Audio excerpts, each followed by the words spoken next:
Assalamualaikum warahmatullahi wabarakatuh. Selamat pagi anak-anak. Baik, nah bagaimana kabarnya hari ini? Alhamdulillah sehat ya. Nah, apakah ada yang tidak hadir pada hari ini? Alhamdulillah hadir semua ya. Nah, sebelum memulai pelajaran, kita berdoa terlebih dahulu kepada ketua kelas. Dipersilakan untuk memimpin doa. Baik, kepada Aldi dipersilakan. Amin. Terima kasih Aldi. Nah, ada yang tahu sebelumnya hari ini kita akan belajar apa? Baik, belum tahu ya. Nah, hari ini kita akan belajar pada kelas 4 tema 1 subtema 1 pada pembelajaran yang pertama. Nah, adapun materi yang akan dibahas yaitu tentang keberagaman budaya bangsaku. Nah, tujuan pembelajaran pada hari ini agar kalian dapat mengetahui keberagaman budaya yang ada di Indonesia dan juga dapat menghargai perbedaan budaya yang ada di Indonesia. Nah, baik. Nah, tahukah kamu bahwa Indonesia itu terdiri dari banyak pulau, suku bangsa, tarian, rumah adat, serta agama. Nah, baik. Hari ini kita akan cari tahu ya. Nah, Indonesia itu terdiri dari berbagai macam suku bangsa dan juga budaya. Namun tetap dalam satu wadah anak-anak, yaitu Negara Kesatuan Republik Indonesia atau NKRI. Nah, keberagaman tersebut merupakan anugerah dari Tuhan Yang Maha Esa.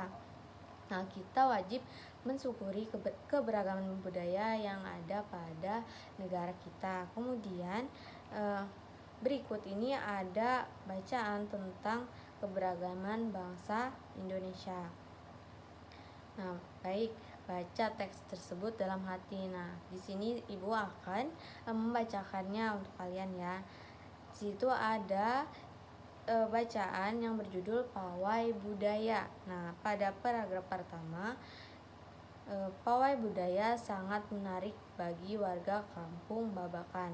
Nah, pawai ini selalu menampilkan keberagaman budaya Indonesia. Udin dan teman-teman tidak pernah bosan menanti rombongan pawai lewat. Tahun ini mereka datang ke alun-alun untuk melihat pawai tersebut. Kakek Udin pun terlihat sabar menanti. Terdengar suara gendang yang menandakan rombongan pawai semakin dekat. Paragraf kedua, di barisan pawai terdepan terlihat rombongan dari Maluku. Rombongan laki-laki mengenakan kemeja putih, jas merah, dan topi tinggi dengan hiasan keemasan. Rombongan perempuan mengenakan baju cele. Baju ini terdiri dari atasan putih berlengan panjang serta rok lebar merah. Nah, langkah mereka diiringi oleh suara tifa, alat musik dari Maluku. Bunyinya seperti gendang namun bentuknya lebih ramping dan panjang. Budaya Maluku sangat unik dan menarik. Paragraf ketiga, budaya Bali terkenal karena bunyi musiknya yang berbeda. Rombongan dari Bali membunyikan alat musik daerahnya, cengceng namanya. Alat ini berbentuk seperti dua keping simbai yang terbuat dari logam. Nyaring bunyinya ketika kedua keping ini dipadukan. Paragraf keempat, rombongan dari Bali diikuti oleh rombongan dari Toraja. Wanita Toraja memakai pakaian adat yang disebut dengan poko. Rombongan laki-laki menggunakan pakaian adat yang disebut sepa talung buku. Rombongan Toraja membunyikan alat musik khas mereka, papompang namanya. Alat musik ini berupa suling bambu besar yang bentuknya seperti angklung. Unik bentuknya, unik pula bunyinya. Budaya Toraja sangat menarik untuk dipelajari. Paragraf kelima, Udin dan teman-teman senang melihat pawai budaya. Selalu ada hal baru yang mereka perhatikan setiap tahun. Pakaian adat dari berbagai suku di Indonesia selalu menyenangkan untuk diamati. Benar kata Ibu Udin, kebudayaan Indonesia memang sangat beragam, kaya, dan mengagumkan. Nah, pada teks tadi, setiap bacaan itu biasanya terdiri dari atas beberapa paragraf anak-anak. Setiap paragraf itu memiliki gagasan pokok yang didukung oleh gagasan pendukung. Nah, pada setiap bacaan itu tadi memiliki paragraf. Nah, di mana di dalam paragraf tersebut terdiri dari beberapa kalimat. Nah, kalimatnya itu bisa berupa gagasan pokok dan juga gagasan pendukung. Nah, adapun gagasan pokok itu adalah ide utama yang dibahas dalam suatu bacaan, dapat berupa kalimat inti atau berupa pokok paragraf dari paragraf yang dibacakan tadi. Nah, sedangkan gagasan pendukung itu adalah gagasan atau uraian tambahan informasi untuk gagasan pokok. Nah, setelah membaca paragraf tadi, kita akan mengamati pada paragraf kedua dan mencari tahu gagasan pokok dan gagasan pendukungnya. Baik, terlebih dahulu kita susun setiap kalimat yang ada di paragraf 2. Yang mana kalimat pertamanya di situ ada di barisan pawai terdepan terlihat rombongan dari Maluku. Kemudian kalimat keduanya, rombongan laki-laki mengenakan kemeja putih, jas merah, dan topi tinggi dengan hiasan keemasan.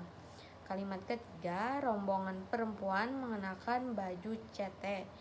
Kalimat keempat, baju ini terdiri dari atasan putih berlengan panjang serta rok merah lebar. Kalimat kelima, langkah mereka diiringi oleh suara tifa, alat musik dari Maluku.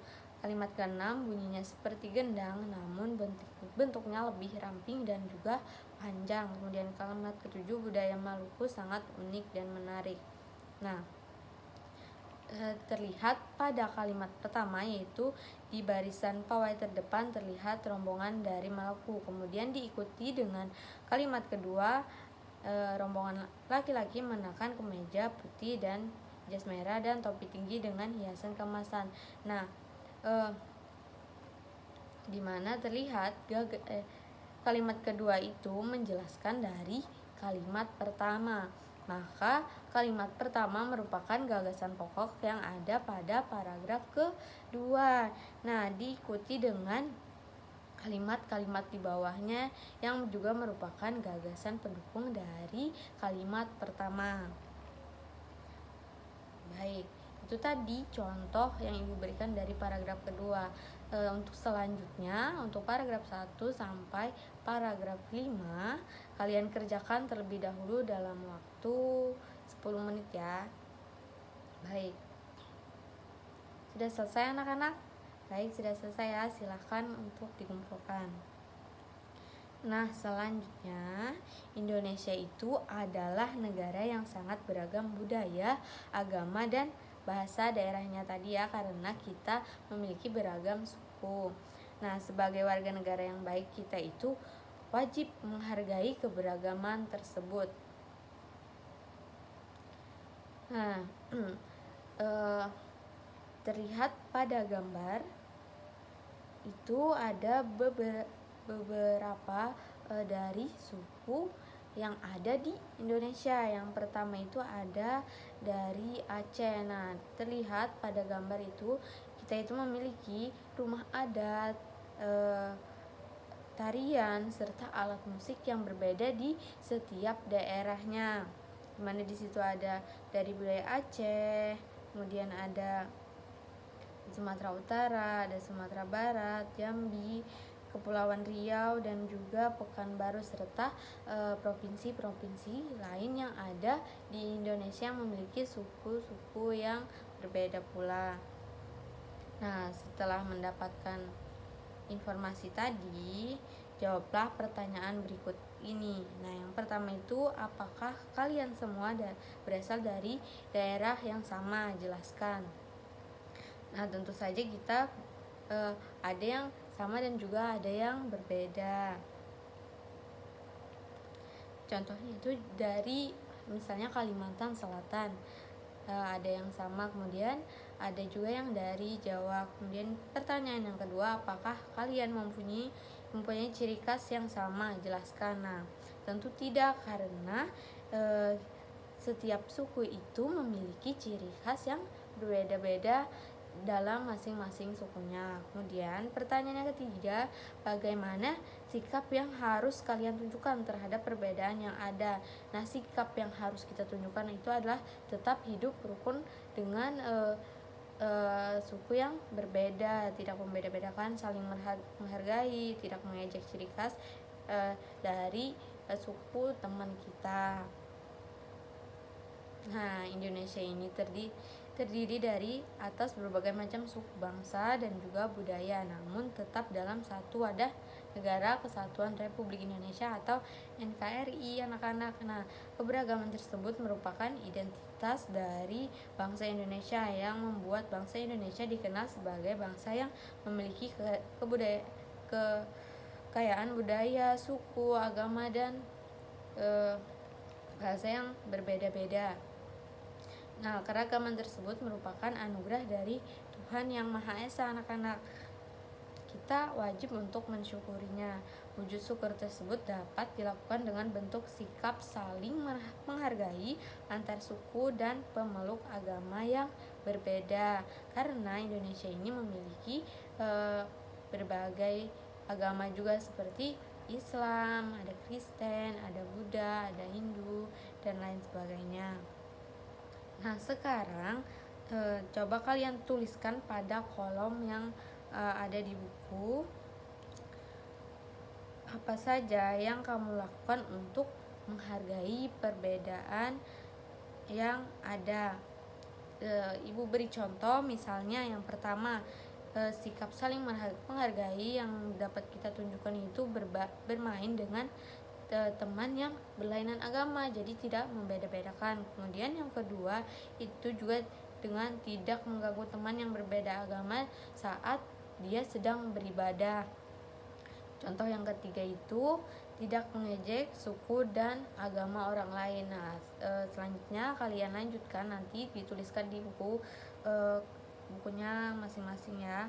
Kemudian ada kolom yang kedua, kalian juga tuliskan contoh-contoh sikap yang tidak menghargai keberagaman yang ada.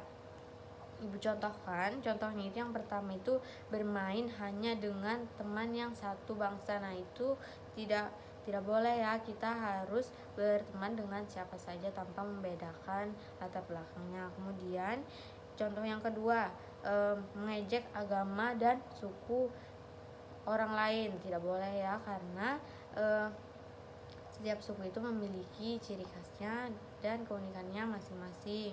Kemudian contoh yang ketiga itu hanya berteman dengan teman yang sama agamanya, tidak boleh ya, kita itu harus berteman dengan siapa saja. Nah, sebagai anak Indonesia, kalian itu harus merasa bangga terhadap keberagaman yang ada. Nah, menghargai perbedaan merupakan wujud dari semangat persatuan dan kesatuan. Nah, selain kaya akan budaya, tarian, dan makanan khas Indonesia, Indonesia itu juga kaya akan jenis alat musiknya. Nah, contohnya alat musik yang dimiliki dari berbagai suku di Indonesia. Nah, cara memainkannya juga berbeda-beda. Misalnya itu kecapi yang berasal dari Jawa Barat dimainkan dengan cara dipetik. Kemudian angklung yang berasal dari Jawa Barat dimainkan dengan cara digoyangkan. Kemudian ada saluang yang berasal dari Sumatera dimainkan dengan cara ditiup. Kendang yang berasal dari Jawa Barat dan tifa dari Papua dimainkan dengan cara dipukul. Terlihat pada gambar itu contoh dari alat musik yang ada di Indonesia. Nah, selanjutnya coba kalian tuliskan pada kolom yang ada di buku latihannya. Tuliskan nama alat musik tradisional lain yang kamu ketahui. Jelaskan asal alat musik itu, cara memainkannya, serta cara terjadinya bunyi pada alat musik tersebut. Ibu beri contoh. Satu, contohnya alat musiknya itu ada suling. Daerah asalnya itu dari Jawa Barat. Nah, cara memainkannya itu dengan alat tersebut dimainkan dengan cara ditiup sehingga menimbulkan getaran udara dalam suling. Nah, getaran tersebut menghasilkan bunyi. Nah, untuk selanjutnya kalian kerjakan terlebih dahulu. Ibu beri waktu dalam waktu 5 menit ya. Baik, sudah anak-anak? Sudah ya. Nah, silahkan dikumpulkan ke depan. Nah, Tuhan Yang Maha Esa menganugerahkan kita indera pendengar. Apa indera pendengar, anak-anak? Iya, pintar. Kuping ya, atau telinga. Nah, melalui indera ini kita dapat mendengar dan menikmati hasil karya seni budaya yang beragam di Indonesia. Nah, segala macam bentuk bunyi itu berasal dari benda yang bergetar. Getaran dari suatu benda akan mengakibatkan udara di sekitarnya juga bergetar. Nah, getaran tersebut menimbulkan gelombang bunyi di udara. Benda-benda yang bergetar dan menghasilkan bunyi disebut sumber bunyi. Nah, bunyi dapat merambat melalui benda padat, cair, dan juga gas. Nah, akan tetapi bunyi itu tidak dapat merambat pada ruang hampa sehingga bunyi itu harus merambat pada suatu benda. Contohnya saja udara. Baik. Nah, itu tadi pembelajaran kita pada hari ini. Sebelumnya Ibu ingin bertanya apakah ada yang ingin ditanyakan atau tidak paham dari pembelajaran kita pada hari ini? Baik, alhamdulillah sudah paham semua ya. Nah, tadi kita belajar tentang apa saja coba anak-anak? Baik, betul. Sinta, kita belajar tentang keberagaman budaya. Kemudian tentang apa saja lagi? Ada alat musik. Kemudian ada tentang paragraf tadi juga. Kemudian ada tentang bunyi ya. Nah, benar sekali. Tadi kita belajar mengenai keberagaman budaya yang ada di Indonesia. Kemudian cara kita menyikapinya, bagaimana mengenai keberagaman budaya tersebut. Dan juga kita belajar tadi tentang alat musik apa saja yang ada di Indonesia. Dan juga tentang bunyi, bagaimana dia bisa merambat. Nah, karena sudah selesai pembelajaran kita pada hari ini, Ibu akan memberikan tugas evaluasi yang ada di buku siswanya. Kalian kerjakan nanti di rumah. Sebelum pulang, kita berdoa terlebih dahulu kepada Ali. Dipersilakan untuk memimpin doanya. Amin. Nah, sekian pembelajaran hari ini anak-anak. Assalamualaikum warahmatullahi wabarakatuh.